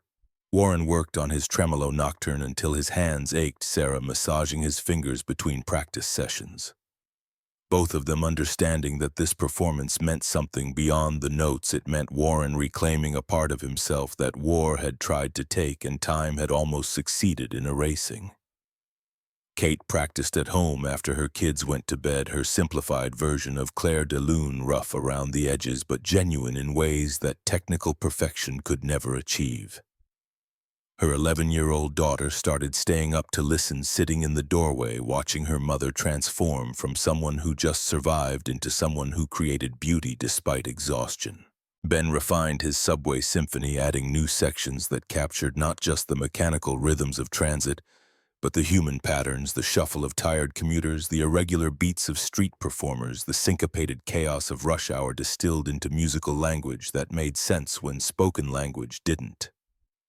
Ellie had more bad days than good, the stress of the upcoming performance seeming to accelerate her decline in ways that made Jennifer question whether participation was cruel. But on Friday afternoon, Ellie had a moment of perfect clarity, looked her daughter in the eye and said with absolute certainty, "I'm playing tomorrow. I taught for 40 years. I'm not stopping now." Nate spent Friday night with Lily in their apartment, the two of them eating pizza on the couch while pretending they weren't both terrified about what tomorrow would bring. Lily had been sketching all week, documenting the rehearsals, capturing moments when her subjects forgot they were being observed and just existed honestly. "You're going to play Mom's Lullaby, right? The one you finished?" Nate hadn't planned on it. The piece felt too personal, too raw, too much like exposing wounds that hadn't quite healed. But Lily's eyes held her mother's insistence, her mother's inability to accept half measures when full ones were available. "I don't know if I can." "You can, and you have to. Because it's the truest thing you've written, and tomorrow's about truth, not performance." When had his 9-year-old daughter become wise enough to see through his defenses? Probably around the same time he'd stopped being strong enough to maintain them. "What if I break down? What if I can't finish?" "Then you break down and someone helps you finish. That's what community means." Nate pulled her close, breathing in the smell of her hair, feeling the solid weight of her against his chest, this miracle who existed because Rachel had died, bringing her into the world, this living reminder that loss and gift were sometimes the same thing viewed from different angles. "When did you figure all this out?" "I've always known, I just didn't know how to tell you until now." They fell asleep on the couch, the TV playing something neither of them watched, the city noise filtering through their cracked window, tomorrow approaching with the inevitability of sunrise whether they were ready or not. Saturday arrived, cut and clear, June pretending to be April, the weather refusing to cooperate with anyone's expectations. The listening room filled slowly, starting at 6 p.m. Donors in expensive casual clothes that cost more than Nate earned in a month, board members in suits that telegraphed skepticism before their faces could, critics with notebooks ready to document failure because failure made better copy than success. Richard Harwell arrived exactly on time, sitting front row center. His presence a challenge and a threat, and a reminder that some battles never really ended, they just paused between rounds. Nate stood backstage with his students, all of them wearing their best clothes, which ranged from Warren's carefully pressed suit to Kate's Target dress to Ben's button-up shirt that his mother had clearly argued him into wearing. Ellie looked confused about where they were, but Jennifer had dressed her in the blue dress she'd worn to recitals back when teaching was her profession instead of her fading memory. Victoria found Nate in the wings, her own performance anxiety written across her face despite her attempts to project calm. "Last chance to back out. We could cancel, regroup, wait for better timing." "There is no better timing. There's just now or never." "I wish I had your certainty." "I don't have certainty. I have students who trusted me enough to try. That's different, but maybe more important." The chapel's lights dimmed. Victoria walked onto the stage to scattered applause that sounded more like obligation than enthusiasm. She stood at the microphone, her presence commanding despite visible nerves. "Thank you for coming. Tonight isn't about proving anything, it's about witnessing transformation." The people performing weren't told music was for them. They were told explicitly or implicitly that their circumstances, their age, their disabilities made them unsuitable for this kind of beauty. They chose to try anyway. She paused, her voice strengthening. "We've built a culture that treats music like it's only valuable if it generates professional careers or measurable outcomes. But music exists for the same reason we exist, to connect, to communicate what words can't capture, to remind us that being alive means more than just surviving." Harwell shifted in his seat, his expression unreadable but his body language suggesting he'd already decided what he thought. And Victoria's words weren't changing anything. Victoria stepped back from the microphone. "Our first performer is Warren Mitchell." Warren walked onto the stage slowly, Sarah beside him, until he reached the piano, then stepping back to give him space. His hands were shaking worse than usual, the stress amplifying the nerve damage, making everyone present wonder if he'd be able to play at all. He sat at the bench, breathed deeply the way Nate had taught him, finding the rhythm of his own trembling and accepting it rather than fighting. His fingers found the keys and the tremolo nocturne emerged, haunting, unsettling, beautiful in its brokenness.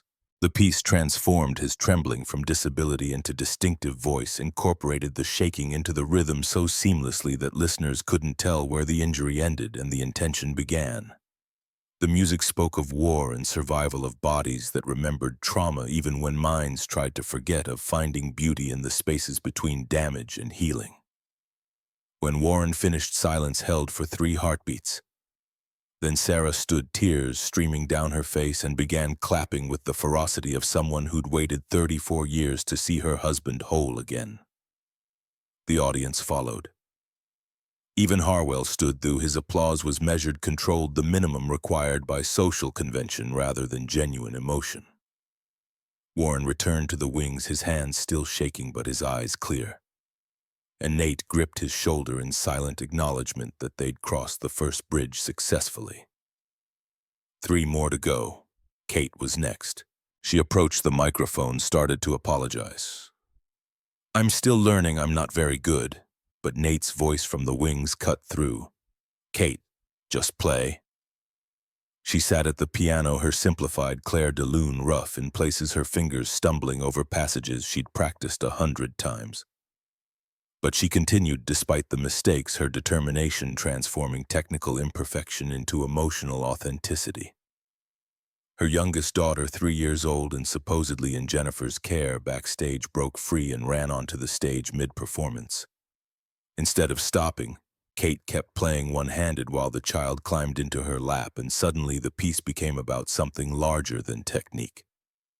It became about motherhood, about creating beauty while simultaneously managing chaos, about refusing to choose between being an artist and being a parent, because real life demanded you be both. When she finished, her daughter still in her lap, Kate looked at the audience with defiance and vulnerability mixed equally. 6 months ago, I didn't think I deserved anything beautiful. Now my kids know their mother has dreams. The applause this time was thunderous, complicated people responding not just to the music, but to the raw humanity of watching someone claim space for herself in a world that systematically told single mothers they existed only to serve others. Harwell remained seated. His notepad was out now, pen moving across paper, documenting something that would become Monday's review regardless of what else happened tonight. Ben Whitmore walked onto the stage without speaking to the audience, without making eye contact, his mother's encouraging whisper following him from the wings. He sat at the piano, his hands finding the keys, and the Subway Symphony began. The piece was unlike anything most of the audience had ever heard, mathematical precision meeting emotional chaos. Rhythmic patterns that captured the mechanical heartbeat of New York's underground, layered with melodic fragments that suggested all the human stories happening simultaneously in that confined space.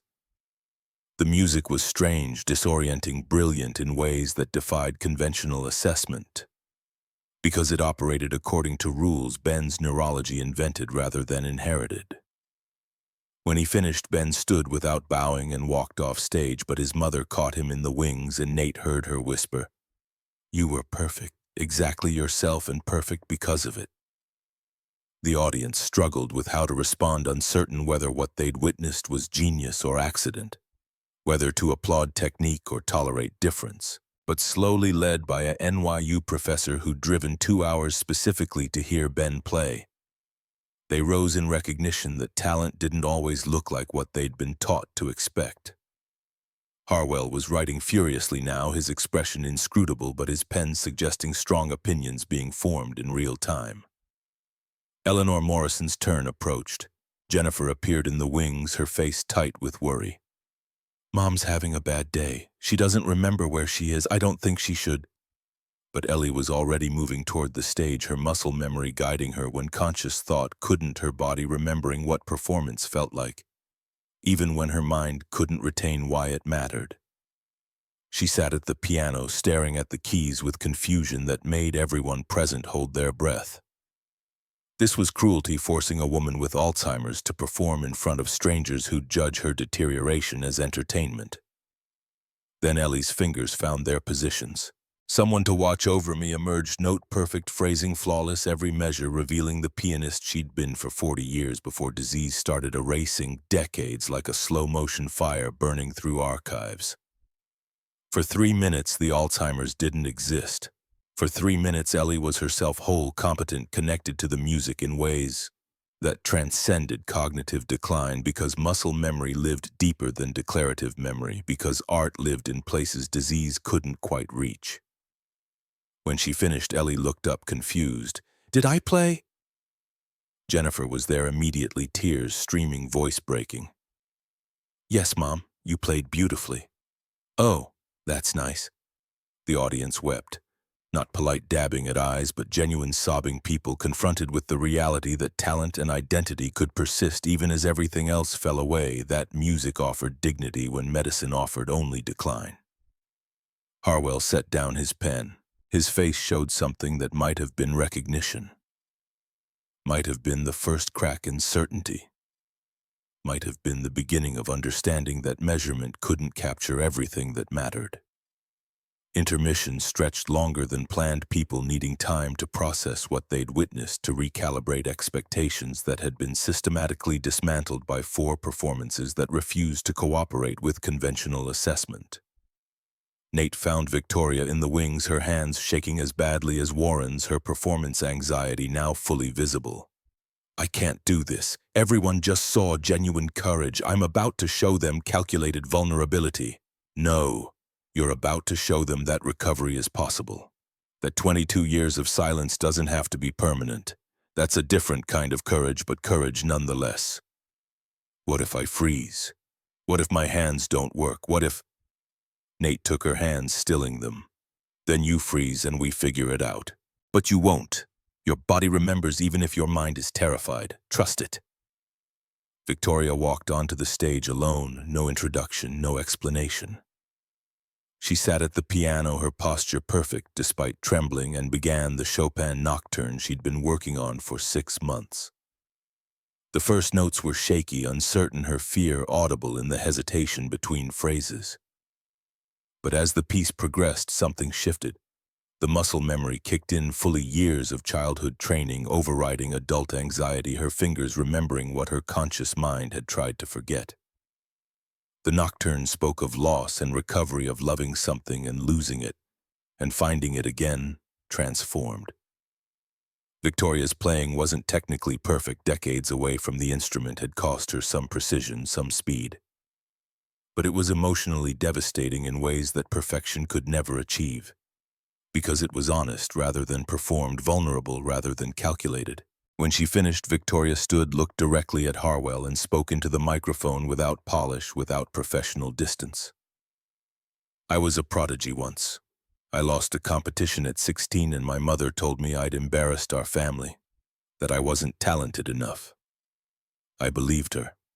I quit piano that day and didn't play again until 6 months ago, when Nathaniel Brennan reminded me that music isn't about winning. It's about connection." Her voice strengthened. "This program exists because two people who'd lost their music found each other and decided that other people shouldn't have to lose theirs. That's not measurable, that's not quantifiable, but it's real." The applause when Victoria left the stage was different, not just appreciation for performance, but recognition that vulnerability wasn't weakness, that admitting damage was the first step toward repair. Harwell remained seated, his expression now clearly conflicted. Decades of certainty confronting evidence that maybe measurement wasn't the only valid assessment of value. Nate's turn had arrived. He stood in the wings, Lily beside him, her hand gripping his, with the fierce protectiveness of someone who knew her father was about to expose wounds that hadn't quite healed. "You're going to be amazing, Dad. I'm going to try to not completely fall apart. Same thing." He walked onto the stage, the spotlight harsh and familiar and terrifying. The audience had been transformed by the previous performances, their skepticism not eliminated but complicated, their judgment suspended in favor of genuine curiosity about what would come next. 7 years ago, my wife died. Rachel was a pediatrician who loved bad puns and good coffee, and the way piano music filled our apartment on Sunday mornings. When she died, I stopped playing because every note reminded me of her. Every phrase felt like betrayal, like I was trying to move on when moving on was impossible. He sat at the piano, his hands hovering over the keys. "This piece is called Lily's Light. I started it the week before my daughter was born, 3 weeks before Rachel died. I couldn't finish it for 7 years because finishing it meant accepting that my wife was gone and my daughter was here and life had moved forward whether I was ready or not." The opening melody was Rachel's lullaby, the tune she'd hummed during pregnancy, simple and pure and devastating in its innocence.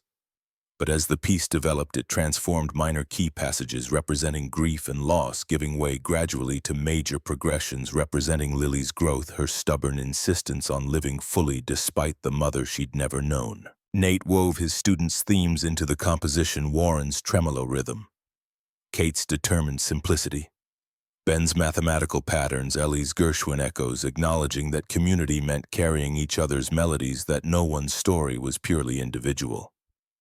The piece built toward a climax that required everything he had, technical precision meeting emotional vulnerability. 7 years of grief pouring through his fingers onto keys that had waited patiently for him to be brave enough to use them honestly. And then as the music reached its peak intensity, something broke inside him. Not the piano, not the performance, but the final wall he'd maintained between grief and acceptance, between surviving Rachel's death and actually living in the world that existed after her. He kept playing through tears that blurred the keys, kept playing through the kind of breakdown he'd spent 7 years avoiding, kept playing because stopping would mean the grief won, and continuing meant the love persisted. The final measures were quiet, resolved, peaceful, a lullaby returning to its roots, but transformed by everything that had come between. No longer a song for an infant, but a meditation on growth and loss and the particular courage required to keep creating beauty when beauty reminds you of what you've lost. When Nate lifted his hands from the keys, the silence was absolute. Not the hesitant pause before applause, but the stunned quiet of people confront something too genuine to immediately process. Lily appeared on stage, climbing the stairs, crossing to her father, wrapping her arms around him while he wept openly and without shame. Her voice carried to the microphone accidentally. "I'm proud of you, Dad." The audience erupted. Standing ovation tears. The kind of response that wasn't about technique or presentation, but about witnessing someone be completely vulnerably human in a world that usually demanded performance over authenticity. Harwell stood last, his applause. Slow, measured, but genuine in ways his earlier responses hadn't been. Something in his face had changed, not transformation exactly, but the beginning of recognition that certainty might be less valuable than he'd always believed. When the applause finally subsided, Harwell approached the stage. The room tensed, everyone present understanding that whatever he said next would determine the listening room's future regardless of what they'd just witnessed. "Mr. Brennan, may I speak?" Nate nodded, wary but too exhausted to be defensive. Harwell climbed onto the stage, turned to face the audience that had just given Nate a standing ovation. "I came here tonight to witness failure. I've spent 7 months trying to shut down this program because I was convinced it represented everything wrong with modern arts education: unqualified teachers, unmeasurable outcomes, resources wasted on feel-good stories that couldn't produce professional results." He paused, his voice catching slightly. "I was wrong. Completely, utterly wrong." Gasps from the audience, Victoria's eyes widening in shock, Nate too surprised to react as Harwell continued. "What I witnessed tonight is what music is actually for: not competition, not performance, not generating revenue streams or building professional careers. Connection, healing, reminding us that being alive means more than just surviving." Harwell turned to Nate, extended his hand. "I'm sorry. For the Gala, for the articles, for using my influence to try to destroy something I didn't understand. Because understanding it would have required admitting I'd been wrong about what matters." Nate took his hand. The gesture witnessed by 200 people who'd expected combat and got reconciliation instead. "Apology accepted. Everyone deserves a second chance at getting it right." The phrase hung in the air, simple and profound. The kind of wisdom that emerged from lived experience rather than abstract philosophy.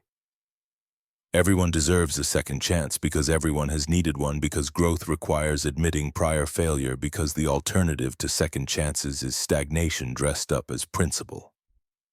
Donors approached Victoria after the performance checkbooks, emerging commitments made that transformed the listening room from precarious experiment to funded reality. The board members, who'd come expecting to witness justification for termination, left instead discussing expansion, replication, bringing this model to other cities where music education had been reduced to competition rather than connection. But Nate barely registered the business conversations happening around him. He stood in the wings with his students, all of them exhausted and exhilarated, and understanding that they'd accomplished something that couldn't be quantified but absolutely mattered. Warren gripped his shoulder with trembling hands. "Thank you for seeing something in me I thought war had taken permanently." Kate hugged him fiercely, her kids pressed against her legs. "My daughter wants to learn piano now because she saw her mother be brave." Ben didn't speak, but his mother's whispered translation carried, "He said you taught him that different doesn't mean broken." Eleanor was already confused about where she was, the performance's clarity fading back into Alzheimer's fog. But Jennifer's tears expressed what Ellie couldn't. "You gave us 3 more minutes of my mother. That's a gift I can't repay." Lily appeared, her sketchbook full of the evening's moments. Warren's trembling hands finding steady melody. Kate's daughter climbing into her lap mid-performance. Ben's mathematical genius making beauty from chaos. Ellie's fingers remembering what her mind forgot, Victoria's vulnerability becoming strength. Nate's tears transforming grief into art. "I got it all, Dad. Every moment. For when we need to remember why we did this." Victoria found them backstage, some of her usual reserve permanently softened. "The board just approved full funding for 3 years, and 5 other cities want listening rooms. They want you to oversee national expansion." Nate looked at his students, at his daughter, at this community they'd built from shared brokenness and stubborn refusal to accept that survival was the same as living. Only if we do it right. No compromises, no turning this into something measurable that loses what makes it matter. Agreed. You run it however you think best. I'm just here to make sure you have the resources to succeed. And to keep learning piano. Victoria smiled, genuine warmth replacing calculation. That's non-negotiable. 1 year later, the listening room had become 12 locations across the United States. Warren taught veteran students his trembling hands, a badge of honor rather than shame, his tremolo nocturne published and performed by concert pianists who recognized innovation when they heard it. Kate ran programming for single mothers, showing women that exhaustion didn't disqualify them from beauty, that survival and artistry could coexist if you were brave enough to claim both. Ben studied at NYU on full scholarship, his Subway Symphony part of the curriculum for composition students, learning that genius didn't always follow conventional patterns. Eleanor had passed away peacefully 4 months after the recital, Alzheimer's finally claiming what music had temporarily protected. Her funeral featured Someone to Watch Over Me, performed by every student she'd ever taught, who could make the trip 40 years of impact made audible through the melody she'd loved most. Nate stood in the original listening room on a Tuesday evening, new students arriving for the session, Victoria beside him preparing to teach alongside him, because teaching turned out to be better than managing, because making music trumped controlling it. Lily sat in her corner documenting everything, her sketches now exhibited in galleries, her art capturing what photography couldn't, the moment when broken people became whole enough to try. The instant when courage replaced fear, the transformation that happened between deciding to play and actually pressing the keys. Victoria's hand found Nate's, a gesture that had become familiar over 12 months of working together, grieving together, slowly building something that neither of them could name but both recognized as significant. Not quite romance, because romance felt too simple, too performative. Something deeper. Two people who'd lost the same thing finding each other and deciding that healing could be shared rather than solitary. Ready for another session. Always ready. That's what this place taught me. Readiness isn't about being prepared, it's about being willing. Students filed in their stories different, but their needs similar. People told that music wasn't for them, that their circumstances or age or disabilities made them unsuitable for beauty, choosing to try anyway, because the listening room existed to prove that everyone had melodies worth hearing if someone bothered to listen. Nate sat at the piano, Victoria beside him. Lily in her corner, the city noise filtering through windows that used to be dirty but were clean now, maintained by people who understood that light needed clear passage to do its work. He played the opening bars of Lily's Light. The melody Rachel had hummed transformed through grief into something that honored loss without being destroyed by it. And his students listened, learning not just technique, but the more important lesson that music existed to remind us that beauty persisted after terrible things. That connection was possible between broken people, that second chances were always available if you were brave enough to try again. The city continued outside, relentless and demanding, and completely indifferent to whether any individual story succeeded or failed. But inside the listening room, in the converted chapel that smelled like old wood and new possibility, people were learning that survival wasn't enough, that living required vulnerability. That the bravest thing you could do was let yourself be heard. Nate had spent 7 years invisible. Now he was teaching others that visibility, while terrifying, was the only way forward that actually mattered. That hiding kept you safe but also kept you alone. That letting people see you, really see you, wounds and all, was how you found the others who were also wounded. Also scared, also learning that healing was possible if you stopped running long enough to let it happen. Rachel had been right. The music never died. It just waited patient as sleeping pianos for someone brave enough to wake it up.